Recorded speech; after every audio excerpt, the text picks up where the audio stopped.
ሰላም ጤና ይስጥልን አድማጮቻችን እንደምሰምታችኋል ሰላምታችን ከያላችሁበት ድረሳችሁ ያልን ይህ በየሳምንቱ አርብ ተዘጋጅቶ የሚቀርብላችሁ የሰይፈ ነበልባል የሬዲዮ ፕሮግራም ነው።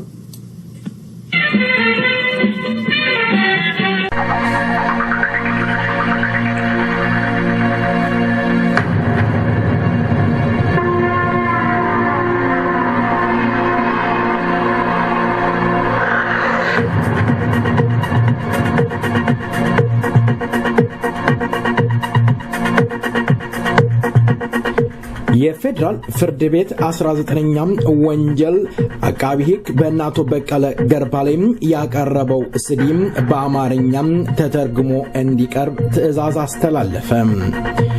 አንዳንድ የአዲስ አበባ አካባቢ ነዋሪዎች በ3 ቀን ቤታቸው ለቀው እንዲወጡ ትዕዛዝ ተላለፈ። የጨው ንረት ዛሬም አዲስ አበባን እየናጣት ይገኛል። ሰላም ጤና ይስጥልኝ እንደምንውላችኋል። ዜና እናሰማለን። ከዜናዎቹ ጋራም ኢዮብ ባይሳነኝ። ዜናው ሲተነተን እነሆ።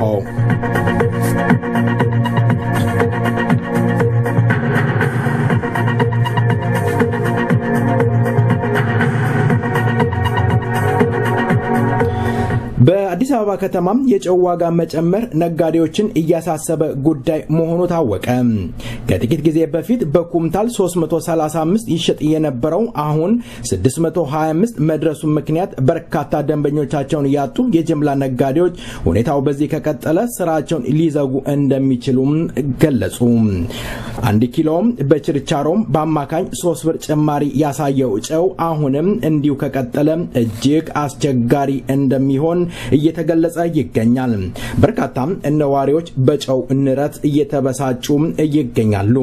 አዲስ አበባ ትራንስፖርት፣ ነዳጅ፣ ማብራት እንዲሁም ጨው፣ ውሃ ዛሬም ችግር ሆኖ አገሪቷን እየናጣት ይገኛል።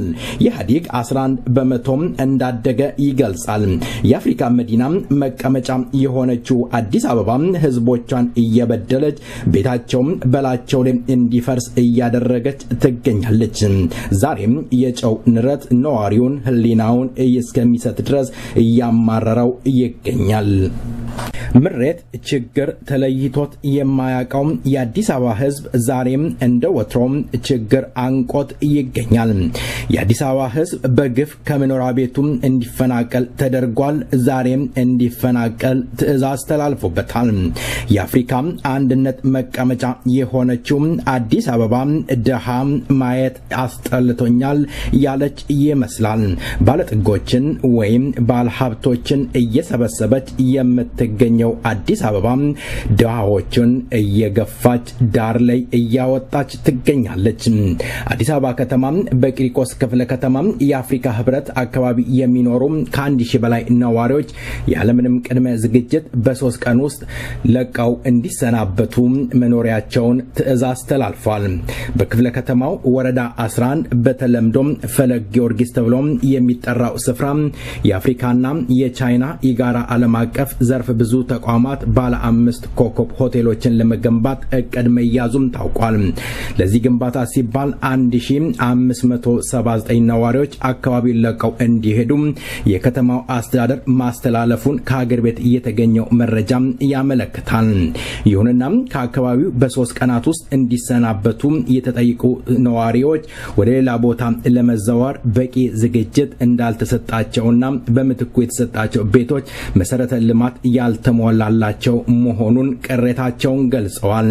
ከዚህም በተጨማሪ ቤተሰቦቻቸው ግቢ ውስጥ ሌላ ቤት ሰርተው የነበሩ ጥገኝነት ይኖሩ የነበሩ በርካታ ነዋሪዎች ምንም አይነት አማራጭ ሳይቀርብላቸው እንዲነሱ መደረጉ አግባብ አለመሆኑ ለሀገር ውስጥ የሚገኝ መገናኛ ብዙሃን ገልጸዋል። የቂርቆስ ክፍለ ከተማ ስራ አስፈጻሚ አቶ ተወልደ ፀሐዬ መጋቢት 16 2009 ዓ.ም ጀምሮ ቤታቸውን ማፍረስ እንደሚጀምሩ የካቲት 25 2009 ዓ.ም ከነዋሪዎች ተወካዮች ጋር ስምምነት ላይ መድረሳቸውን ለመገናኛ ብዙሃን ገልጸዋል። ይሁንና ነዋሪዎቹ አሁንም እንደሚሉት በ3 ቀን ውስጥ ለቃችሁ ውጡ መባሉ ግፍ ነው ይላሉ። የፌደራል ከፍተኛ ፍርድ ቤት 19ኛ ወንጀል ችሎት የልደታ ምድብ በእናቶ በቀለ ገርባ ላይ አቃቢ ሕግ ያቀረበውን የሲዲ ማስረጃ ወደ አማርኛ ተተርጉሞ እንዲቀርብ ድጋሚ አዘዘ። የትርጉሙን ስራ እንዲያከናውኑ የታዘዙት የኢትዮጵያ ብሮድካስት ኮርፖሬሽን ድጋሚ ትዕዛዙ እንዲጻፍለት ብየና አስተላልፏል። አቃቢ ሕግ ይህን ትዕዛዝ ባለማክበሩ ስለመሆኑን ችሎቱ አስተዋውቆ ለሚያዝያ 2 ተለዋጭ ቀጠሮ ሰጥቶም ተበትኗል። የተከሳሽ ጠበቆች አቃቢ ሕግ ስራውን በሚገባ ባለመስራቱ ደንበኞቻቸው በአፋጣኝ ፍትህ ማግኘት እንዳለባቸው ገልጸዋል። ቅሬታቸውንም እያሰሙ ይገኛሉ። የመድረክ አመራሮች አሁንም በእስር ቤት ውስጥ ከፍተኛ በደልና ወከባ እየተፈጸመባቸው ይገኛል። ኢህአዴግ በሌላ በኩል ድርድር ቢልም መድረክ ከድርድሩ ራሱን አገሏል። ዜናው በዚያ በቃ። መልካም ቆይታ ከቀሪው ፕሮግራማችን ጋር። በዚህ ሙዚቃ ወደ ሌላው ፕሮግራም እንሻገራለን።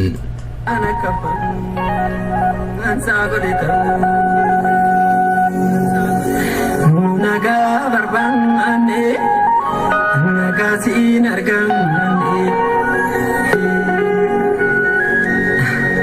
ዳይማን ቲቲኖ እንተንተባቴንኩኔ አርከለጋቲ ኛተምቴ አፍቴ ንርቡኑቲ ላቴ ናላባ ገባፍቴ ፊራ ፊዲነም ዳተገርሲስቴ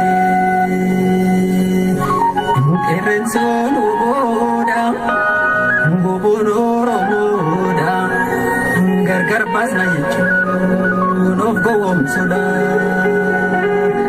በረታን ቦቦዳ ቦቦና ባኦዳ ገርገር ባስናየች ዋንንታኔዳ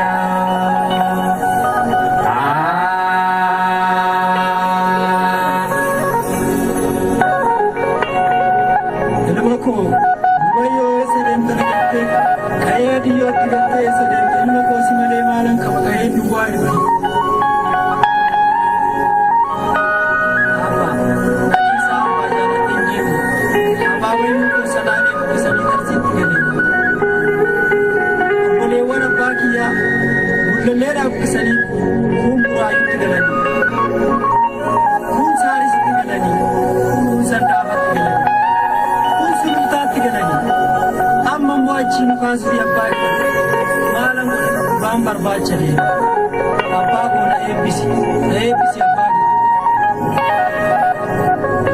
lelmo goe gajete hukuma sirrin aftanyan godatu rabbi siyami kes ugaran gan seran gan gadaran gan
Takayo makoda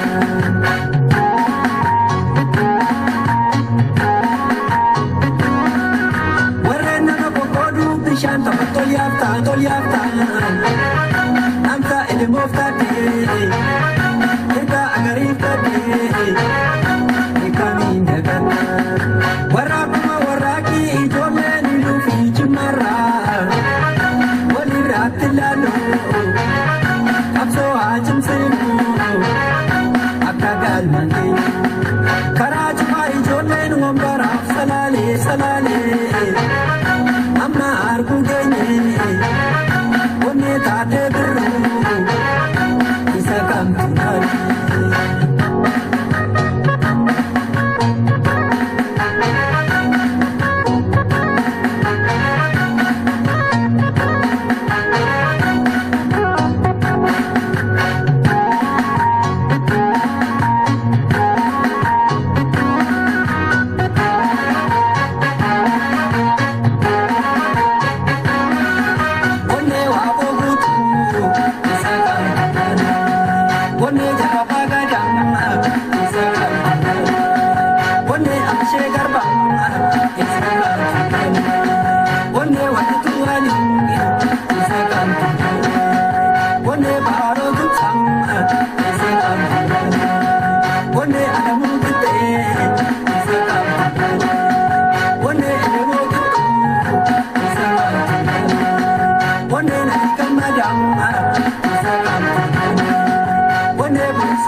ዛሬም ሰላሙላም ሰላም ማደር ካጣች ዋል ሰንበት በትብላለች። ኦሮሚያ ራሷን ሰላም ነሳች የሚሉ የወያኔ ካድሬዎች አሉ። ቄሮች ደግሞ ወያኔ ሰላም ነሳን ይላሉ።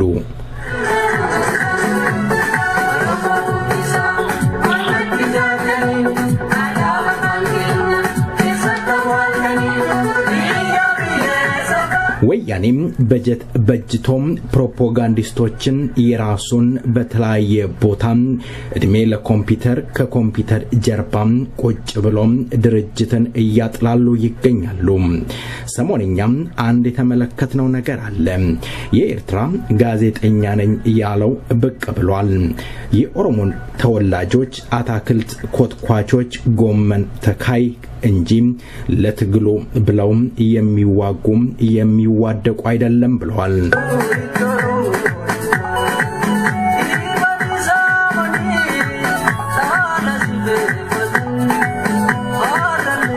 ይህ ኤርትራዊ ድሮም አዛ ኤርትራም ያሉ የሱ ተባባሪዎች ጋራም በሆን ኦሮሞ በሚደርስበት ሁሉም ከኤርትራኖች ጋር በመሆን ሲያሸማቀቅ እንደነበረ አፈትልኮ የመጣልኝ መረጃ ይገልጻል። ከአገር ቤት የመጡ ተወላጆች ወይም ከአስመራ ያሉ የኦሮሞ ተወላጆችን በሚቀጥለው አነጋግረን ስለ ጋዜጠኛው ማንነት እናቀርባለን። ዛሬም ከአገር ቤት ቄሮን እየቀርብ ያለው ዜማው ትንሽ ላስኪድና እመለሳለሁ። መልካም ቆይታ።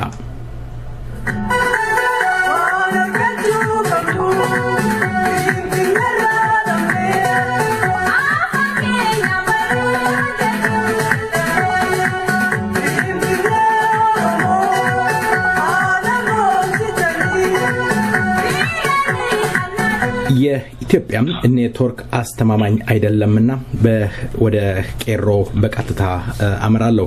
ቄሮ እስኪ ራስህን አስተዋውቅ።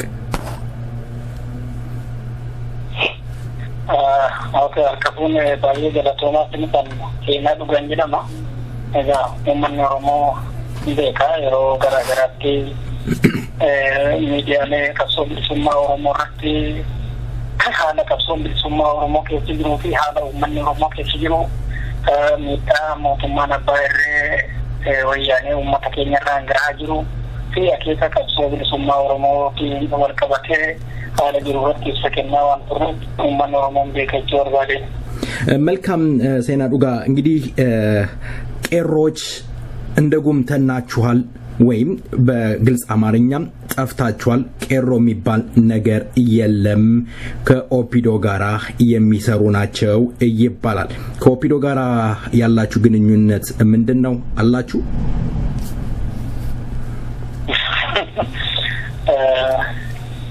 ኢሳንኩን ማን አከትፈንት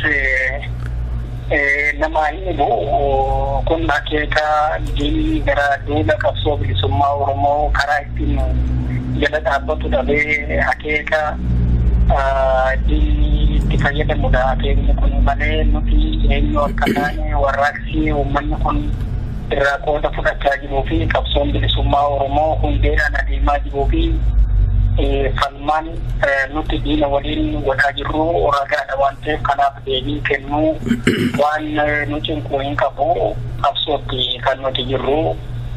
Addattuu immoo diina harka mirgaa mootummaa abbaa irree ta'ee uummata keenya akka saamamu, akka ajjeefamu, akka qabeenya isaa irratti miidhamu, akka mirgi isaa sarbamu ulaa kan baneefi warra amma nuti ofiidiyoodhaa ofiin jedhee akka ofiidiyootti nuti jaarmiyaa uummata Oromoo bakka bu'uudhaa ofiin jedhee uummata keenya waggaa 25 bitaa ture kana waliin uummanni keenyas akka uummataatti jaarmiyaanis akka bifa jaarameenis jaarmiyaadhaan uummanni keenya qabsoo isaatiin kan ture keessatti guddanne nuti mooraa qabsoo keessatti warra guddateedha malee warra qabsoo bilisummaa Oromootti daandii dhumarraa utuu adeemuu bu'aa battalaa barbaacha warra itti jallate beezikaalii qabsoo bilisummaa Oromoo keessatti warra guddanne warra mooraa qabsoo bilisummaa Oromoo keessatti guddatee fi warra ulee diinaatiin dhaanamaa hatta uummanni keenya dhandhamu uummata keenya waliin dhandhamaa warra guddate waan ta'eef nuti of ibsuun hin barbaachisu. Uummanni keenya beezikaalii waan nu beekuuf jechuu barbaadetanii akeeka akkasii kana qabatee kan socho'u kan faallaa qabsoo bilisummaa Oromoo dhaabbatuudhaan inni kaan utuma beekuu, inni kaan immoo utuu hin beekin, inni kaan immoo horii guddaadhaan diinii bitee gara qabsoo bilisummaa Oromootti kan bobbaasudha jechaadha.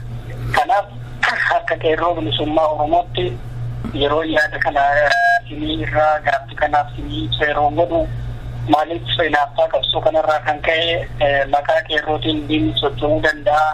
Maqaa qeerrootiin seeronni garaagaraa xaxamanii adeemuu danda'u. Nuti garuu akeeka keenyaa fi kaayyoo keenyatti jirra akka miidiyaatti. Miidiyaan kun illee miidiyaan reediyoo sagalee nebalbal yeroo dheeraan wajjin ture. Yeroo dheeraan kun namaa turte akeeka utuu warraaqsa kana itti bahinsa warraaqsa kanaa fuuldurallee yeroo dheeraa nama intarvii garaagaraatiin wajjin turee fi nama hariiroo itti dhiyeenyaan waliin qabu waan ta'eef waa bal'aa hin beeka uummanni keenya. Kanaaf dhugaa bahinsaa fi ragaa bahinsaa dhiyeessuun teessisu uummaticha keessatti guddannee uummaticharraa dhalannee uummaticha keessatti hiraarfamaa turree suni waan mul'ataa bu'aan qabatamaa hawaasa keenya keessa jirudha. Diinni sun beekaa nuti diina keenya adda baasnee beekna waan ta'eef kanuma kana jechuu barbaadu qabsootti nuti kan jirru qeerroon wayyaanii qeerroon ofiidiyoo jiraatu mala maqaa qeerrootiin daldalli diinni oofu jiraatu mala sanaaf bakka hin qabnu. Kanammoo warraaqsa keenya addatti uummata keenya keessatti uummata keenya qabannee dhoosnee asbaabnee sanarraa aanuu dandeenyeerra. Sana lubbuufitti deebisuuf jettee opiidiyoon bitaa mirgaadhaan ofirratti wacaadha kan isheen yeroo ammaa kana jirtu.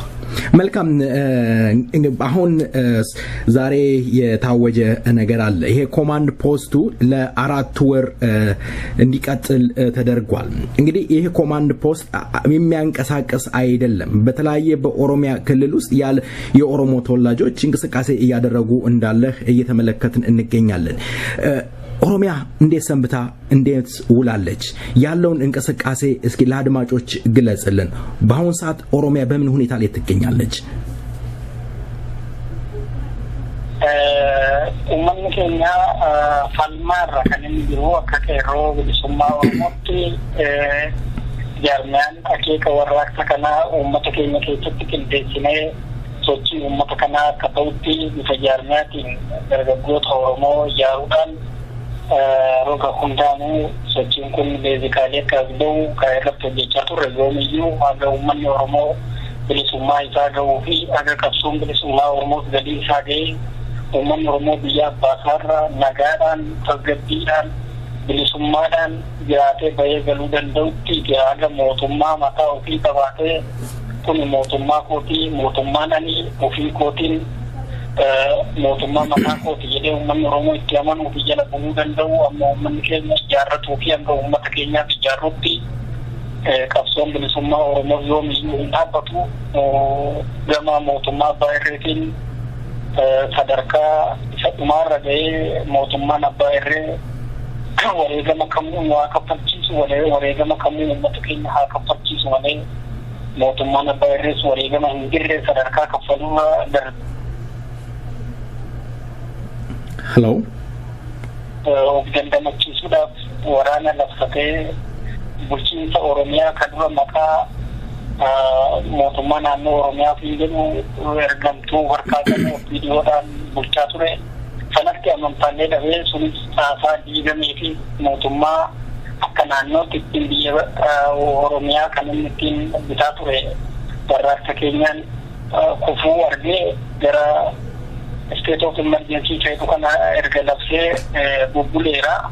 Sanarraan kan geessise warraaqsuma kana sanarraan kan geessise uummanni Oromoo ofirratti dammaqee mirga isaatiif gamtaadhaan hiriiree dargaggoota isaa cina dhaabbatee uummanni Oromoo falmattiitu kana fidee qabsoo bilisummaa Oromootu kana fidee kun bu'aa qabsoo bilisummaa Oromoo irraa dhufe mootummaan waraanaan dura sirna jiru sirni isaa laaffataa fi sadarkaa kufaatirra wayita gahee jirutti labsii kana labsatuusaa wanti dirqachiise keessaa inni tokko qabsoon kun akka barbaadamutti as bahuu danda'uusaa fi akka barbaadamutti uummata Oromoo akeeka kanaaf hiriirsisuu fi dargaggoota Oromoo kanaaf hiriirsisuu fi warraaqsi sirnaa fi seera qabeessi kan bilisummaa uummata Oromoo fi walabummaa Oromiyaa bu'uura godhatee as bahutu mootummaa abbaa irree yaaddoo hin jirre keessa galchee bu'uuruma isaarraa labsii kan akka labsu godhee ammas duras informali Oromiyaan waggaa 25 guutuu waraananii kan hiitamaa turte yeroodhaa gara yerootti haalli jiru walaa caalu walaa darbu malee ammas waraanuma caalu jalatti wayita uummanni Oromoo qabsoosaa keessatti funneessaa jabeessaa iddaa'isaa jabeessaa gara mirga isaatiif haga mirga isaa gonfatutti bakka akka hin kennine uummata haqa isaatiif falmatu uummata waraana sodaanne uummata dargaggeessa isaa cina dhaabbatee mirga isaa kabachiifachuudhaaf haqa isaatiif dhaabbatu ta'uu agarsiisuu irraa waraanni kun hedduminaan akka Oromiyaa irratti labsamuu fi yeroo dheeraa akka Oromiyaa keessatti ta'ee jira.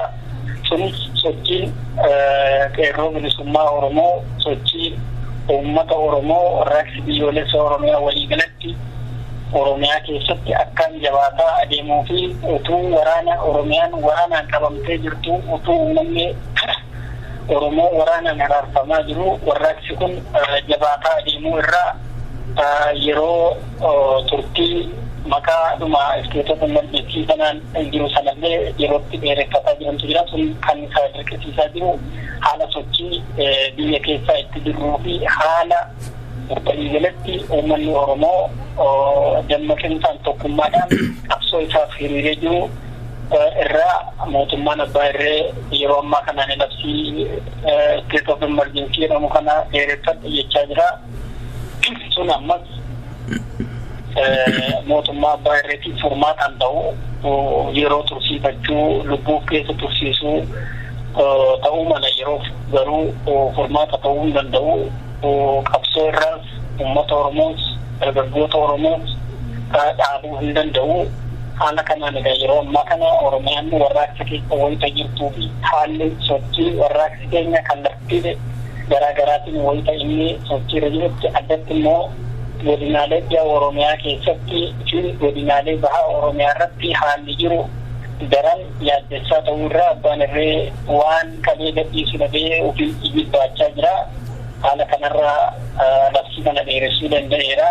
Egaa biyyaa kaleessaa har'a addatti godina dhiyaa Oromiyaa keessaa gara giddugaleessa Oromiyaatti magaalaa Amboo lafa qabsoo fi sochiin warraaqsi kun kanaatiin addatti beekamu irratti biyya har'aa kana warraaqsi jabaan gaggeeffamaa ture. Dargaggoota qeerroo barattoota Oromoo fi uummataanii sochii kana dhaamsuudhaaf waraanni gara sana bobbaafamee hiraarsa dhumaan ture kana jabeessaa ture. Haa ta'u hiraarsi kun deebii ta'uu hin danda'u. Akkasumas dhiyaa Oromiyaa gara magaalaa Najjootti kaleessarraa eegalee warraaqsi barattoota qeerroo dargaggoota Oromootiin finiinuu kan eegalee guyyaa har'aa kanallee akkuma kanatti itti fufee jira. Bakkayyuu waraqaan warraaqsaa dhaqqabaa kan jiruu fi dammaqinaan uummanni keenya gara falmachuutti dargaggoonni Oromoo gara falmachuutti xiyyeeffannaa guddaa kennanii socho'amaa jiru ta'uudha kan qabatamaadhaan itti jirru.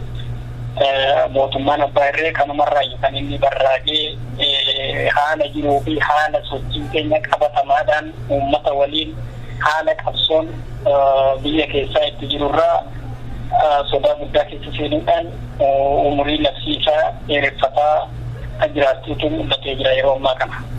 መልካም ዜና ዱጋ እንግዲህ በግልጽ ቋንቋ እንድትመልስልኝ ፈልጋለሁ።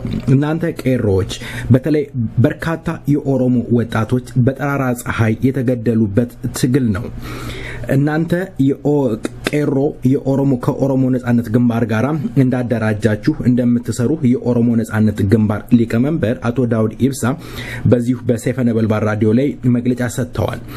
በአሁኑ ወቅት በውጭ ያለው ኦሮሞ የኦሮሞ ነጻነት ግንባር እናንተንም ኦፒዶ ናችሁ እያለ እየገለጸ ይገኛል። በተለይ የአስመራው ኦፒዶ የሚል ስም ተሰጥቷታል። የኦሮሞ ነጻነት ግንባር እናንተ የምታደርጉትን ትግል ምናልባት ይሄ ነገር ይጎዳው ይሆን? ትግላችሁን ወደ ኋላ ይመልሰዋል? ምን ትለኛለህ? ኦሮሞ ለኦሮሞ እርስ በራሱ መባላቱ ምን ይሆን ከጀርባው ያለው ሚስጥር? Akeeka kana kan jechuu danda'u ofii akeekni kun maaf jedhameen dursa akeekni kun ergamni isaa kan eenyuti maaliif jedhameetti yeroo dhumnu erga uumataa kana wal qabata kuni dhalli Oromoo bu'uuruma qabsoo bilisummaa Oromoo irraa kaasee addi bilisummaa Oromoo uummata Oromoof maali? Uummanni Oromoo fi addi bilisummaa Oromoo immoo waliif maali? Qabsoon bilisummaa Oromoo fi addi bilisummaa Oromoo maali? Isa kana Oromoo ni gaafatamu. Oromoo biratti kuni Oromoon hin beeka. Maaliif even isa kana dhiisiiti namni dhugaa dubbatu ijoolleen harka diinaa keessa jirtu ilmaanumti Oromoo qaroo ta'anii dhugaanuma uummata isaaniitiif hadoodan akkanumti ofiidoo keessa jiranu haqa tokko dubbannaan ati abaawoodhaa ati adda bilisummaa Oromoo takka adda bilisummaa Oromoo deeggartaa jechuudhaan hiraarfamu.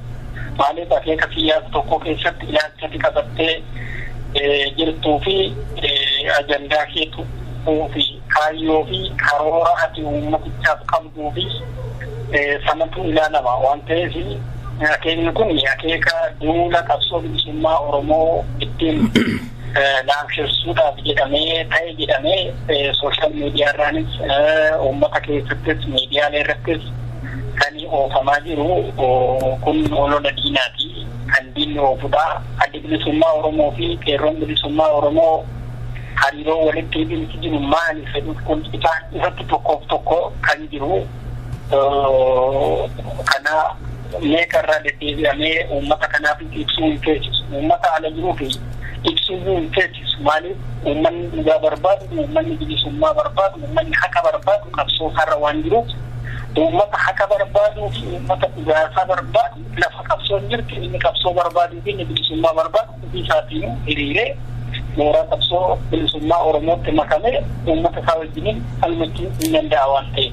Kanaaf uummata ala jiru nama gara qabsootti kadhattatu hin taane namatu gaafa sammuun isaa bilisummaa barbaadee fi gaafa sammuun isaa qabsoo barbaade qabsoodhaaf of kennee gara mooraa qabsoo dhaqa. Kanaaf warri gara mooraa qabsoo dhaqnee fi warri faallaa qabsoo bilisummaa Oromoo dhaabbatanii fi faallaa qabsoo uummata Oromoo dhaabbatan immoo qabsicha laamsheessuudhaaf qabsicha irratti oololuu irraa yoomillee dhaabbatuu hin danda'an. Haga uummanni Oromoo bilisoomee mootummaa mataa hundeeffatee Oromiyaan wala boomtee hanga uummanni Oromoo fi humna ofii ijaarrateen bulchuu hanga uummanni Oromoo danda'utti ololli kun qabsoo bilisummaa Oromoo irraa dhaabbatuu hin danda'u.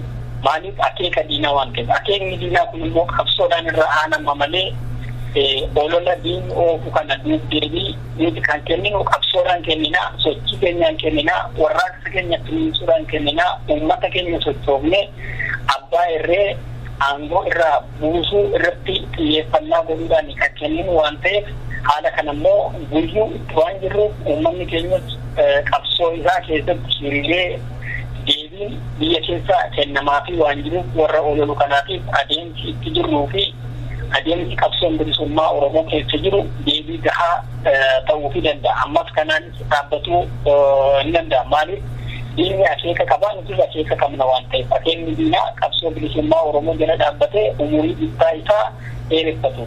Akeekni qabsoo bilisummaa Oromoo fi akeekni qabsaa'otaa fi akeekni uummata Oromoo immoo gaaffii mirga abbaa biyyummaa uummanni Oromoo qabatee adeemaa jiru deebii argatee Oromiyaan wala boomtee uummanni Oromoo bilisoomee uummanni Oromoo ofiin akka bulchuuf wareegama qaalii qabsoon baastu kaffalee uummanni keenya qabsaa'uudha. Akeekni itti jirruu fi akeekni keessa jiramu. Akeeka kana lamaan wal jira dhaabbata. Inni kun immoo diina wajjin waliin faallaadha. Warri akeeka diinaa qabu immoo isa kana hin fudhatan jala dhaabbatu malee.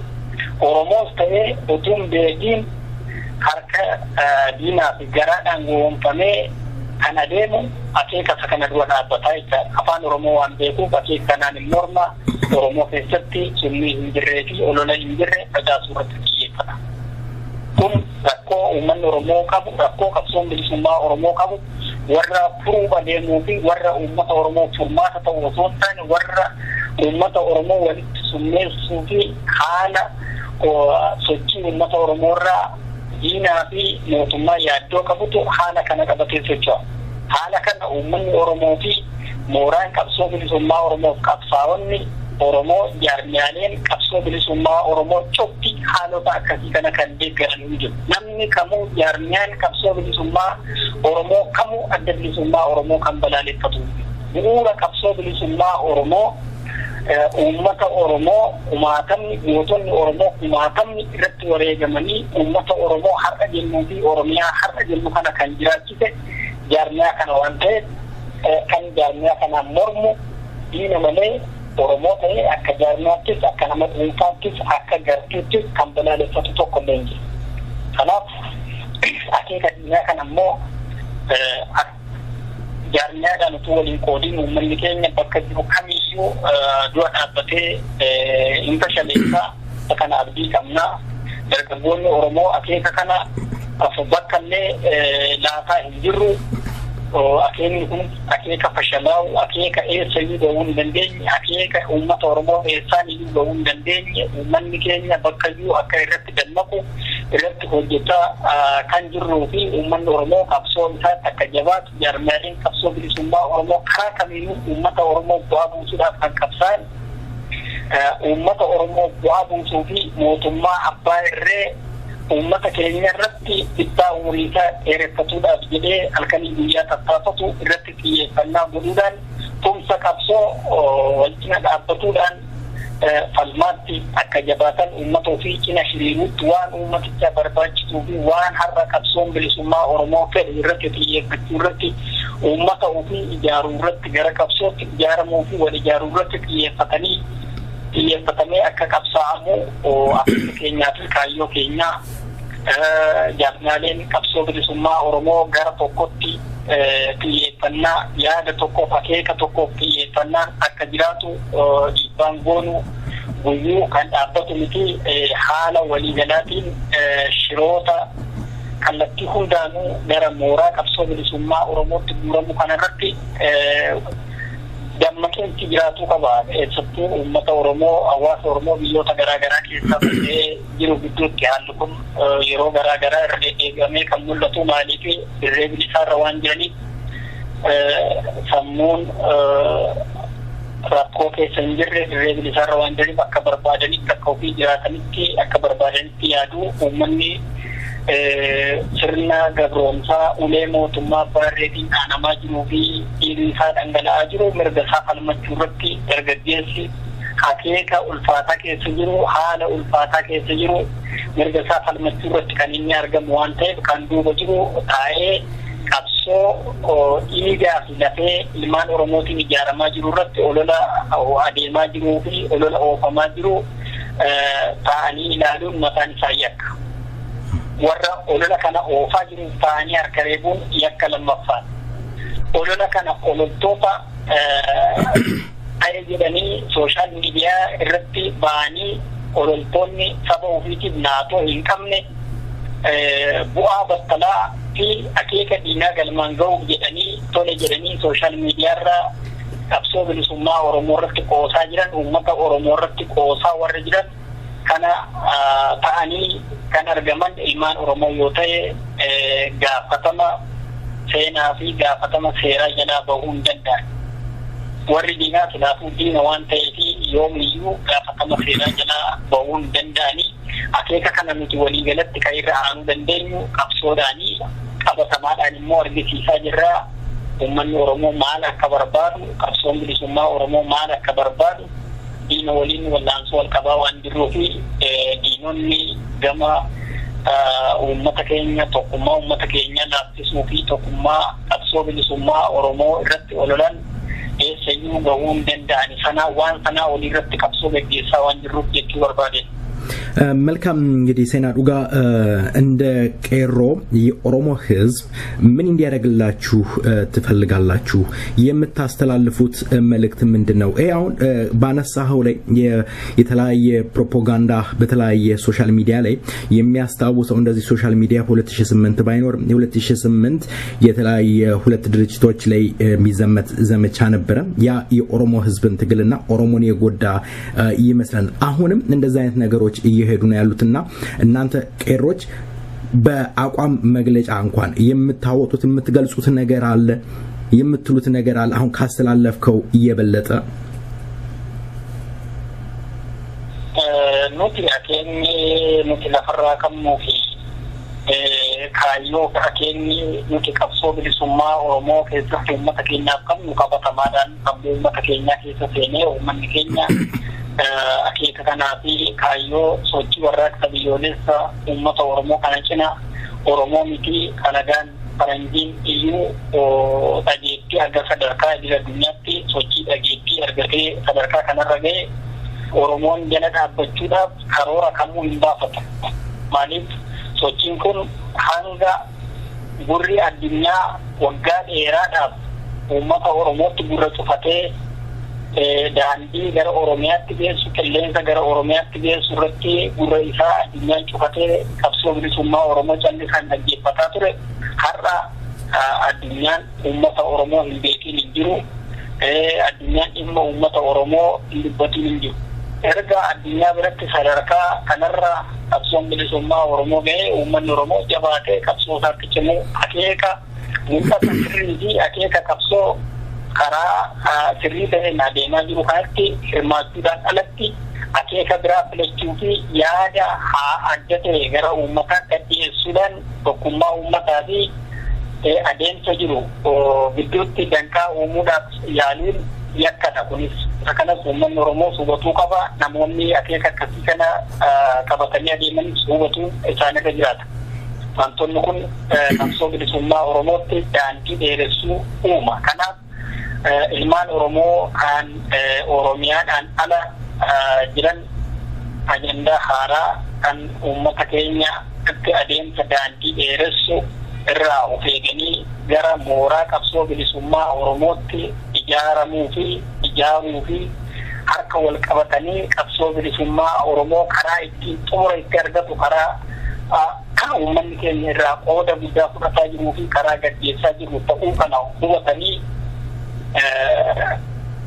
sadarkaa akkuma isaan dandeessisuuf waan godhuudhaa danda'an irraa qooda qabsoo bilisummaa Oromootiif godhan qofa yoo godhan qabsoon kun galii ga'uu danda'a. Hawwii qofaan jechoota qofaan haasaa miidiyaarraa qofaan qabsoon kun xumuran argatu. Maaliif qabsoon hadhooftuudha waan ta'eef waan qabsoo kanaaf barbaachisuun gumaachaa fi tumsa qabsoo kanaaf barbaachisu godhuu gaafata. Keessattuu kanneen biyya ambaa ta'anii yeroo haalli biyya keessaa jabaatee waraanni uummata irratti labsamee uummanni keenya jumlaadhaan hidhaatti guuramee inni kaan mana hidhaa keessatti ajjeefamaa inni kaan Oromiyaa keessatti ukkaanfamee mooraa waraanaatti hidhamaa uummanni keenya hiraarsa ulfaataa argee waraanni uummata keenya irratti labsamee jirutti akka waan sochiin hin jirree fi akka waan warraaqsi gaggeeffamaa hin jirreetti akka waan warraaqsicha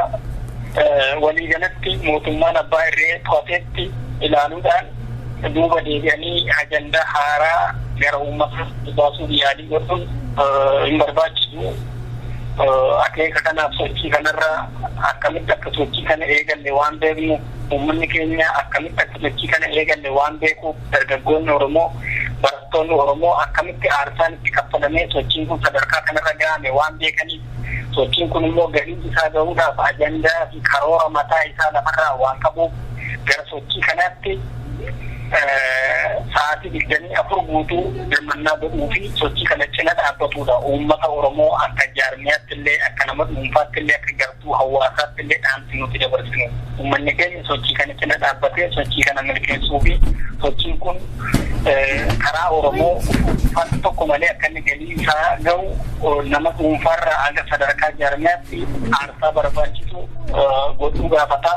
Kana akka dirmannaan godhamu gadi jabeessinee uummata keenyaaf mallee dhaamsa dabarsinaa sochii kana jala cina dhaabbachuutu barbaachisaa.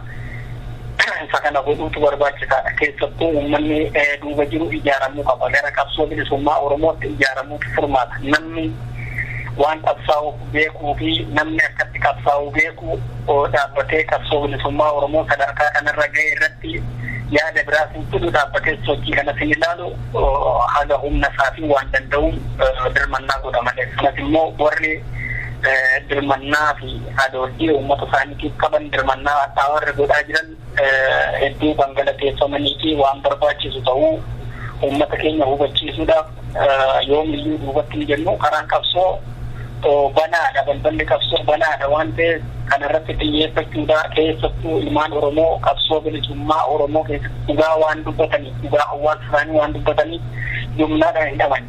Uummanni Oromoo kun akka hiikamuu fi kanneen mana hidhaa garaagaraa keessatti ukkaanfamanii jiraniif iyyannoo dhiyeessuudha. Sadarkaa idil addunyaatti bakka mootummoonni gamtooman itti argamanitti bakka biyyoota mirga dhala namaa fi mirga dimokiraasii kabaju keessatti sagalee uummata biyya keessaa utuu walirraa hin kutin itti fufinsaan uummanni duuba jiru sagalee uummata biyya keessaa ta'ee sagalee Oromoo haga uummanni Oromoo bilisoomutti bakka kamittuu dhaabuun barbaachisaa miti. Sagalee uummata biyya keessaa ta'uu danda'u uummata biyya keessaa iyyachuu isa kana mootummaa abbaa irree yakka duguubii dhufanii uummata Oromoo raawwataa jiru addattuu ofii isaatii ajjeesee dadhabnaan lola hin jirre uummata keenya irratti gara Oromiyaa bahaa irratti waraana banamee lubbuun namoota haga ammaatti badee galmaa'ee jira.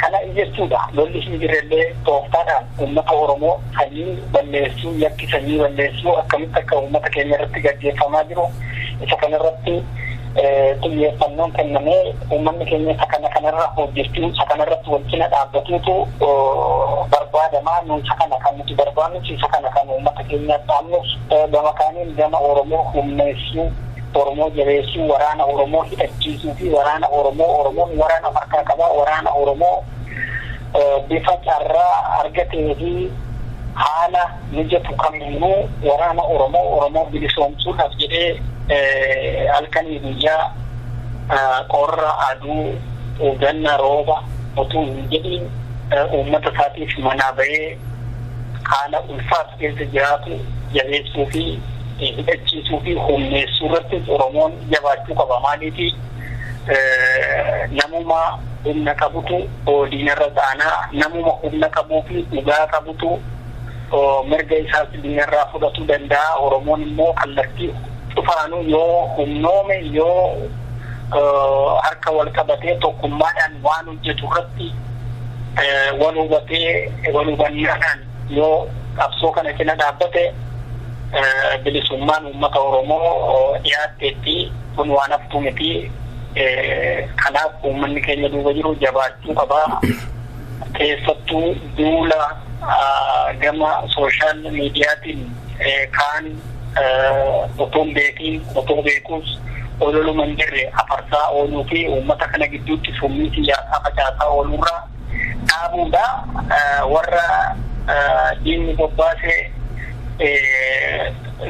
isa kana qabsoodhaan kan jala dhaabbatamu kan otoo beekuuf otoo beekiin sooshaal miidiyaatti bahee summii diinni facaasee harkaa fuudhee immoo kan afarsaa oolu Oromoon gorfatuu qabaa. Oromoon qabsoo isaarratti dhiiga obboloota isaarratti qoosuudhaaf uffatuu qabaa. Isa kana kan uummata duuba jiruu fi dhaamsi nuti dabarsinu uummanni kun yoo jabaatee akkamitti dhaammannu kanaa fi akkamitti dhaammachaa yeroo dheeraa turre yoo qabsoo kana cina dhaabbate bilisummaan uummata keenyaa yoo jira gara bilisummaa keenyaatti bahuudhaaf ammallee waan qabsoo nurraa feetuu fi qabsoo of kennuun barbaachisaadha. Kana dhaamsi nuti dabarsinu uummanni Oromoo of kennuu qaba. Qabsoodhaaf ka duuba jiru ka keessa jiru of kennee tokkummaa bifa addaatiin ijaarameen adeemaa jiru kanatti duuba ta'anii summii facaasuun itti nama gaafachiisaa. Isa kana uummanni biyya keessa jiruu fi dargaggeessi biyya keessa jiru ofirra waan jiruuf akeeka akkasiis kan yaadanii fi kan qabatanii socho'an yoo jiraate of ilaaluu fi of tiksuun barbaachisaadha. Waan ta'eef abbaan qabsoo isaarra waan jiruuf qabsoo jiru kana cina waan danda'amuu fi waan qabsoon kun teessisuun cina dhaabbatu qofa wanti barbaadamu. መልካም ሴና ዱጋ ቄሮ ስለነበረን ቆይታ በሰይፈ ነበልባል ራዲዮ ዝግጅት ክፍልና እንዲሁም በአድማጭ ስም ከልብ አመሰግናለሁኝ። በሌላ ጊዜ ደግመን እናገኛችኋለን። ለዛሬው አመሰግናለሁ። እግዚአብሔር ይስጥልኝ። ገለቶና ስለሌለው ይራዳ እግዚአብሔር ይስጥልኝ። Oromo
ዶክተር መራራም ከታሰሩም ይኸው 4 ወር አስቆጠሩም። የፖለቲካው ምሁር ዶክተር መራራም ዛሬም በእስር ቤት ይገኛሉ። ሕይወታቸውን ሙሉ ለኦሮሞና ስለ ኦሮሞ መስዋዕትነት የከፈሉት እኚህ ምሁር የኦሮሞ ሕዝብ ዳስፖራው ዝምታ መርጧል። ግን ለምን?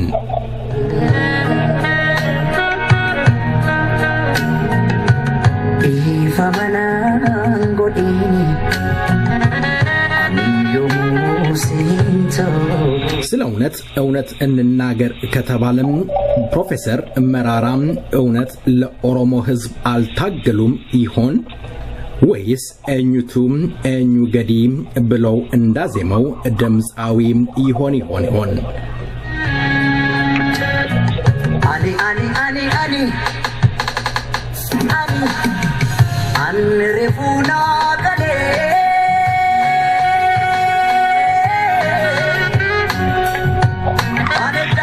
ሌላም እስረኛ ሲታሰር ወጥቶም እሪህ የሚለው ዳስፖራው የኦሮሞና ኢትዮጵያ ወዳጅነን የሚሉት የኢትዮጵያ አፍቃሪያኖች ፕሮፌሰር መራራም ጉዲና በእስር ቤት ሲወረወሩ ዝምታ መርጠው እንዳላዩ አይናቸውን ሸፍነው አፋቸውን በመዳፋቸው ዘግተው መቀመጣቸው ከማተዛዘብ በስተቀር ሌላ የሚፈጥር ነገር የለም። ግን ቀንን ቀን ሲታዘበው ቀንን ቀን ሲወልድ ቀሪው ታሪክ ነው።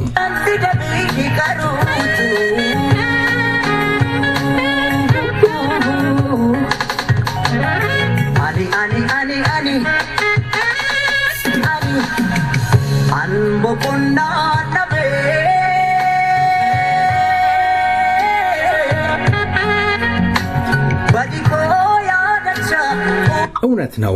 ጥፋታቸው በደላቸው ምን ይሆን? ለኦሮሞና ስለ ኦሮሞ ስለ ኢትዮጵያና ለኢትዮጵያውያን ሲሉ መስዋዕትነት እየከፈሉ ለኦሮሞ ሕዝብ ሲሉ መኖሪያ ቤታቸውን መኪናቸውን ሸጠው ለኦሮሞ ሕዝብ ትግል ጀባ እያሉት እኚህ ምሁር ዛሬ ጠያቂና አስተዋሽ አጥተው እስር ቤት ሲወረወሩ የሌላ ወንዝ ሲጠራ እንሰማለን። ግን እስከምን እስከየት ድረስ ያስኬዳቸው ይሆን? እንግዲህ አቶ ነጌሶ ኦዶ ለቃለ መጠይቁ ፈቃደኛ ሆነው ስለቀረቡ በሰይፈ ነበልባል ራዲዮ ዝግጅት ክፍልና እንዲሁም በአድማጭ ስም ከልብ አመሰግናለሁኝ።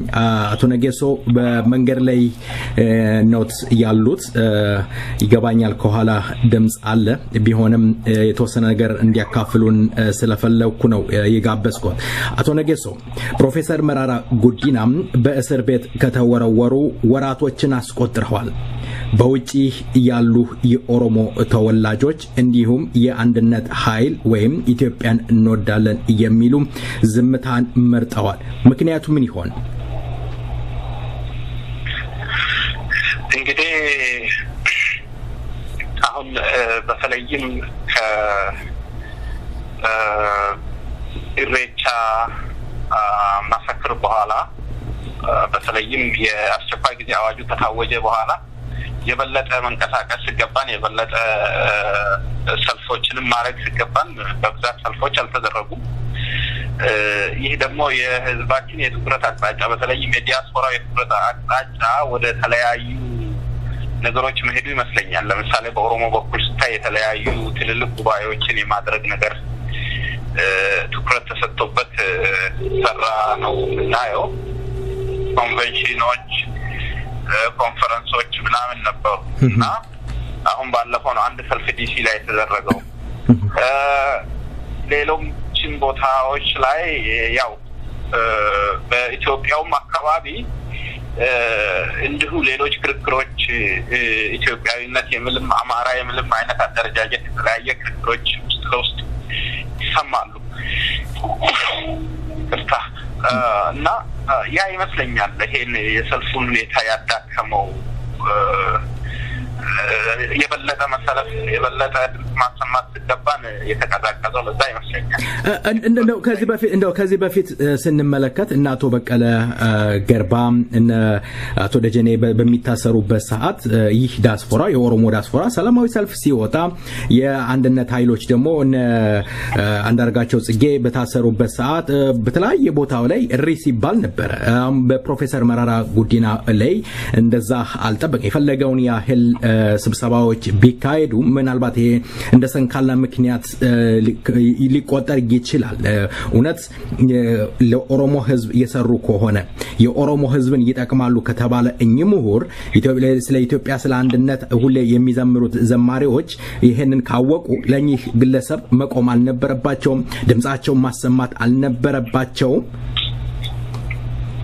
ይሄ ምንም ጥያቄ የለውም ለዶክተር መራራ ይቅርና ለማን ህዝብ ጥያቄን ላነገበ ለማንኛውም ግለሰብ ድምጽ ማሰማት በጣም አስፈላጊ ነው ምንም ክርክር የለውም ዶክተር መራራ እንደውም ባለፉት 3 ስርዓቶች ማለት ነው የኃይለ ሥላሴ መንግስት ተማሪ ሆነው በመቃወም ሲቃወሙ ነበሩ የደርግ ስርዓትን ደግሞ እንዲሁ የዩኒቨርሲቲ ተማሪ ሆነው በመቃወማቸው ተደራጅተውም ስለተቃወሙ ነው 7 አመት ስርዓት 7 አመት የማቀቁት እዛም በዚህ ስርዓት ደግሞ 20 ምናምን አመት ማለት ነው እንግዲህ በሰላማዊ መንገድ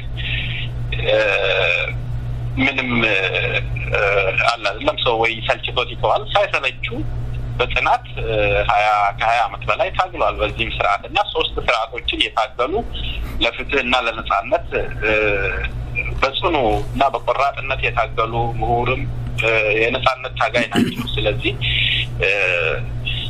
ለሳቸው በጣም ብዙ ይጠበቃል ከህዝባችን በተለይም ከዲያስፖራ ሀገር ቤት ያለው ህዝብ ያው ታፍኖ ነው ያለው እኔ ግን እንደማየው ወይም እንደ አንድ ሚዲያ የታዘብኩት ነገር አለ ለምሳሌ የተለያየ ድርጅቶች አሉ ለምሳሌ እንደ የኦሮሞ ምሁር ተብሎ የሚተሰባሰቡበት ኦሳ ላይ የተለያየ ምሁሮችን ጋብዘው እሳቸውንም ጋብዘው ንግግር ሲያደርጉ ነበር እንደዚህ አይነት አካላቸው አንድ ምሁር ሲታሰር ይሄን ነገር ማደራጀት ይሄን ነገር ማዘጋጀት እና ድምጻቸውን ለተቀራው ለዓለም ማሰማት አልነበረባቸውም ኦሳ ምንድነው የኦሳ ትርጉሙ ታዲያ መሰባሰብ ካልሆነ መደጋገፍ ካልተቻለ መሰብ ዝም ብሎ በአርማ ተሸክሞ መንቀሳቀሱ እስከምንስ ድረስ ያስኬዳል የተቀሩት ለምሳሌ እንደ መጫቱ ለማዎች አሉ የተለያዩ ነገሮች አሉ እነዚህ ነገሮች መንቀሳቀስ ካልቻሉ ስሙን ብቻ ይዞ መቀመጡ እስከምን ድረስ ያስኬዳል በስም መነገድ ብቻ ዋጋ ይኖረዋል እንግዲህ ዲያስፖራው ላይ የተለያዩ ኢንስቲትዩሽኖች አሉ ተቋማት ለህዝብ የህዝብን ትግል ለመደገፍ የተቋቋሙ ተቋማቶች አሉ ከኦሳ ጀምሮ መጫላማም ሌሎችም ማለት ነው እነዚህ ተቋማት በብዛት ፓርታይም ነው እንግዲህ ጊዜ ወይም ቮለንቲር ሰርቪስ ነው በአብዛኛው ሰው ያለበት እና ከዛ አንፃር ኢፌክቲቭ የመሆን ነገሩ ይጎላል እና አሁንም ቢሆን እንደዚህ አይነት ተቋማት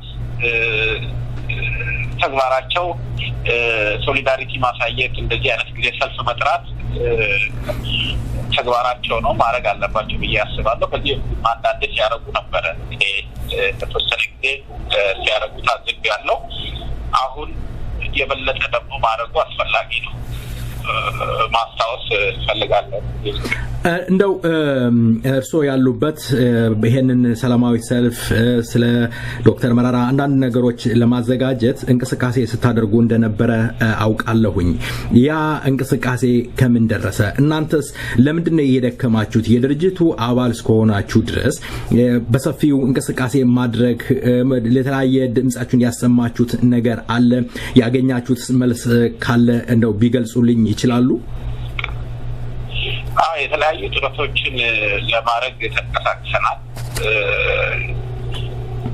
በዋናነት በተወሰነ የገንዘብ ድጋፍ ማድረግ እንደገና የሆነ ዲፕሎማሲ ደብዳቤዎችን በመጻፍ መግለጫ ማውጣት ሰልፍን ቅድሚያ አላረግንም። ምናልባት ሰልፍ ለመጥራት ሰፋ ያለ መዋቅር ሊጠይቅ ይችላል። አንዳንድ ጥሮች ይጠይቃል። ለምሳሌ እንደነ ሚኒሶታ አይነት ዊንተር ስለነበረ በአብዛኛው ወይዘሩም አስቸጋሪ ነው በሚል ሰልፍ ቅድሚያ አላረግንም። ግን አውሮፓ አካባቢ ሊደረግ ተብሎ ነበረ። ያ ሰልፍ አልተሳካም፣ ተላለፈ። አይ ቲንክ አንዱ ዛሬ ይሁን ነገ የሚደረግ አልፋል እና እዛ ያሉት የኮሚቴ አባሎቻችን እየሞከሩ ነው የቻሉትን ያህል። ግን ማድረግ ያለብን ያህል አላረግንም። መልካም። ፕሮፌሰር መረራ ጉዲና በአሁኑ ወቅት በምን ሁኔታ ላይ ይገኛሉ? ጉዳያቸው ከምን ደረሰ?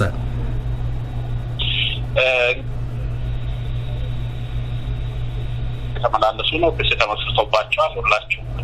ሁላችንም እንደምናውቀው ወያኔ ህገ መንግስቱን በኃይል ለማፍረስ በሚል የመሰረተባቸው ክስ አለ። በቀጠሮ ላይ ናቸው። እዛው ማረሚያ ቤት ወርደዋል። የጤንነታቸው ጉዳይ በምን ላይ ይገኛል? የጤንነታቸው ሁኔታ በምን ላይ ይገኛል? ደህንነታቸው እስካሁን ደህና ሁኔታ ላይ እንዳሉ ነው ያለኝ መረጃ። መልካም። በመጨረሻ እንደው ለኦሮሞ ህዝብ የሚያስተላልፉት ነገር ይኖር ይሆን? በመጨረሻ ማስተላለፍ የሚፈልገው ሰዎችን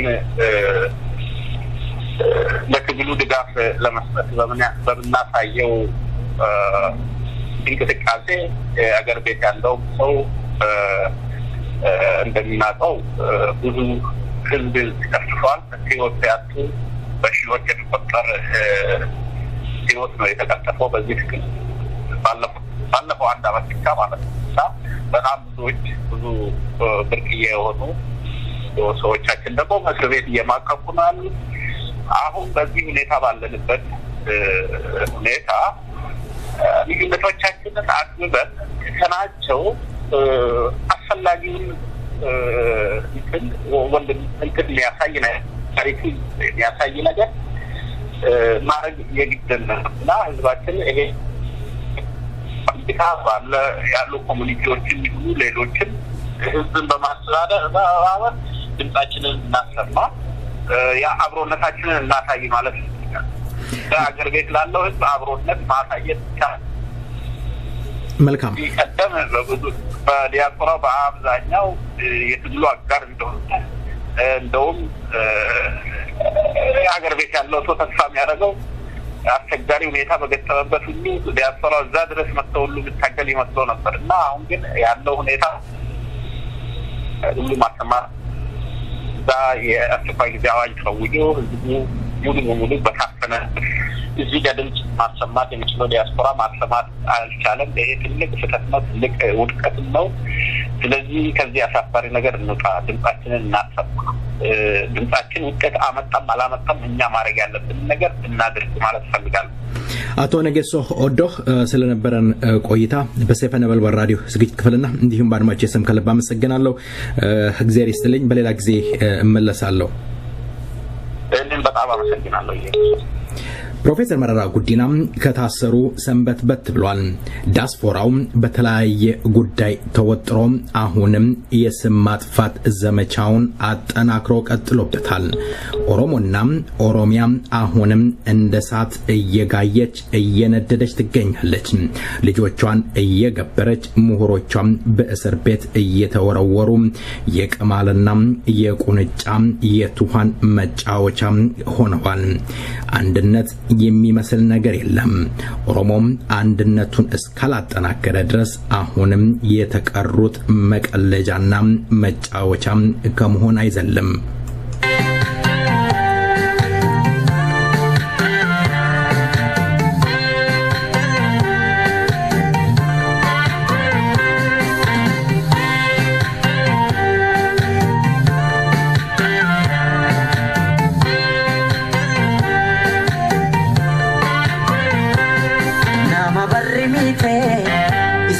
Demu kan koba gungumu kan koba gungumu wae sadu pachu oto himu ka esi dubatamen numu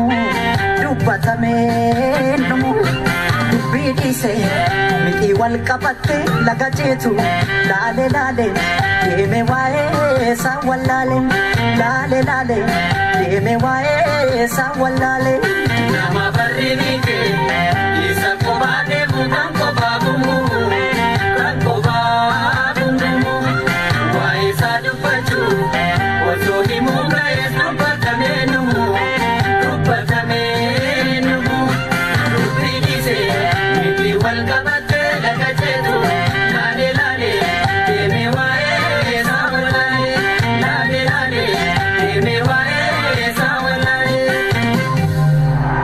bineensan qabu kuleen cillee dhalee booda kodhollee dhalaa tilma baattiin humbaane keenya kuniyyuu falay akka ijaafa daamii halaalatti walleensan atti kaanis seenaa dagatee mana gumaa walgeessan atti mana gumaataa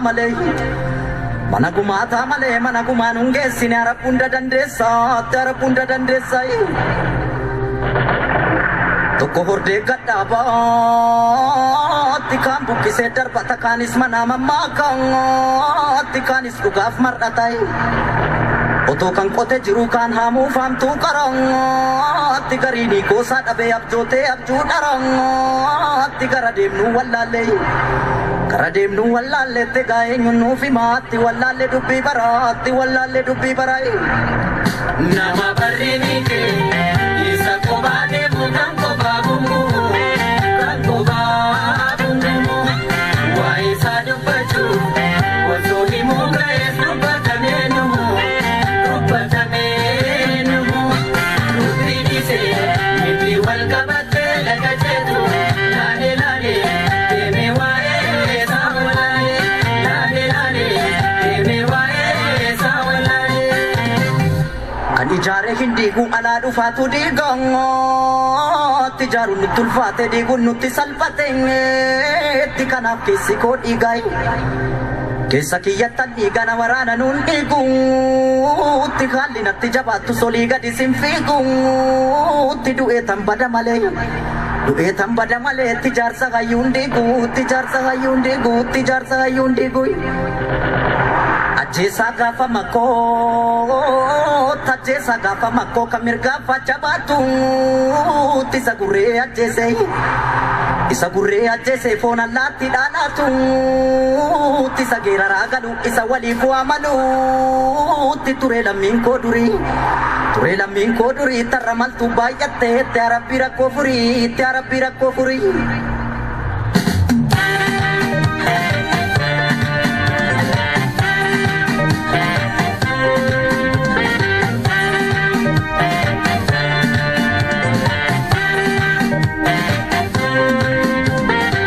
Kaling gilfa, goota baddaasa yoo dhabne wayyo. Akka bishee garba, goota roorroo diduu eessaa fiduu. Akka lemoo qilxuu, hayyuu gaaratti hafee waama dafee. Akka taaddee birruu, kan lammiisaaf dhiigu eessaa argu. Akka waaqoo guutuu goota baddaa baalee maaltu caalee.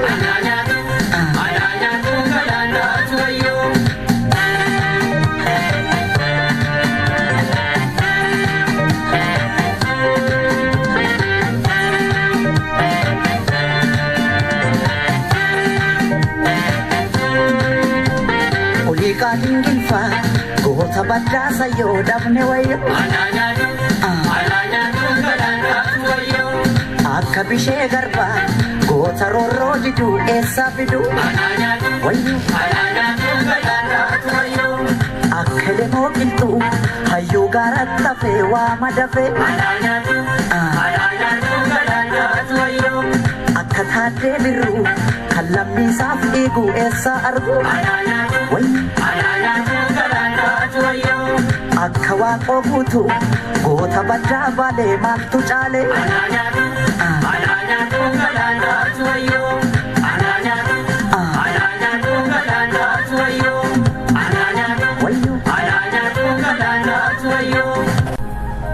Ambo kubantita, mogorirantita, salale kubantita, kindo kubantita, foli kota naturgai, foli kero naturgai. የተከበራችሁ አድማጮቻችን ያለንን ፕሮግራም ወደ እናንተ አድርሰን አበቃን ልንሰናበት ነው የቀረን የጀመርነው ዜማ ወደ እናንተ ማድረስ ይሆናል እስካሁን ድረስ አብረናችሁ እየነበርነው በመስተንግዶ እኔ ዮባይሳ ፕሮግራም በመምራት በሪያለሙ በቴክኒሻን አስፋው ገመቹ አብረናችሁ ነበር እስከ ሳምንት መልካም ሳምንት ቾር ያሰማን ደህና ሁኑ ውሽሩሩ ቄሮ ማታጉድሩ sadru udotis kenjirate ola sardini nyatu udotu kumakabane gadeni nunantu yartuni nunantu ititatu akabe farda akamishi gorulata utoro minandese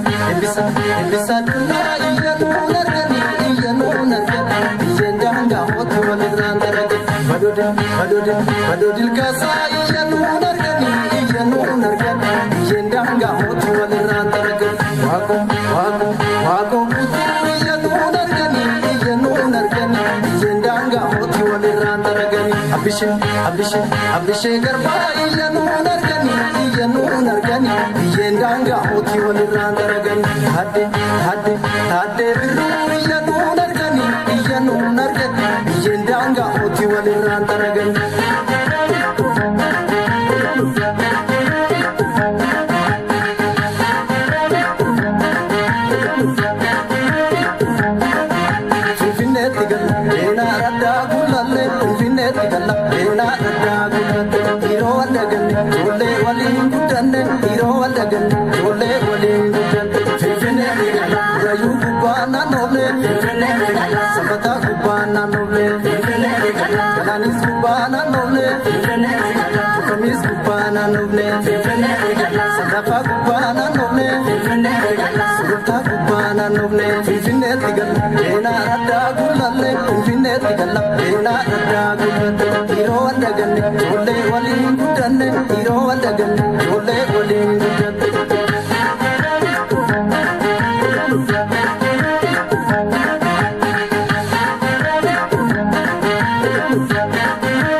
Oromia jada waliin boonaa namni amma wal jaallatu waliin boonaa namni.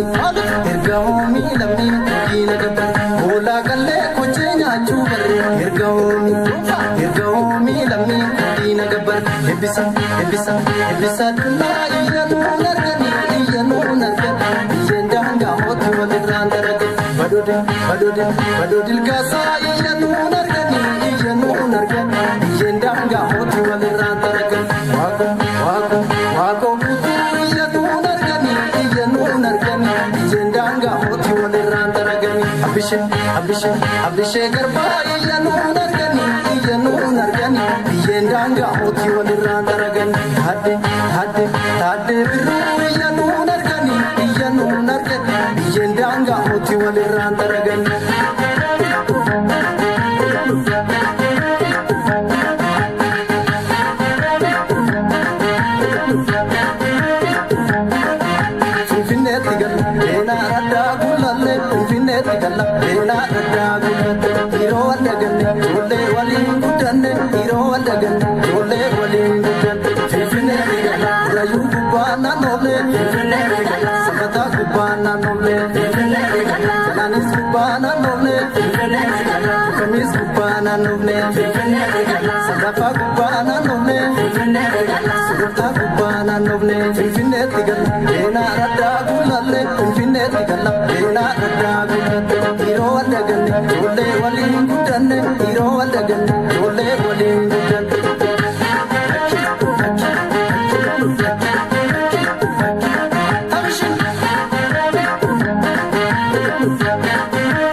Bariku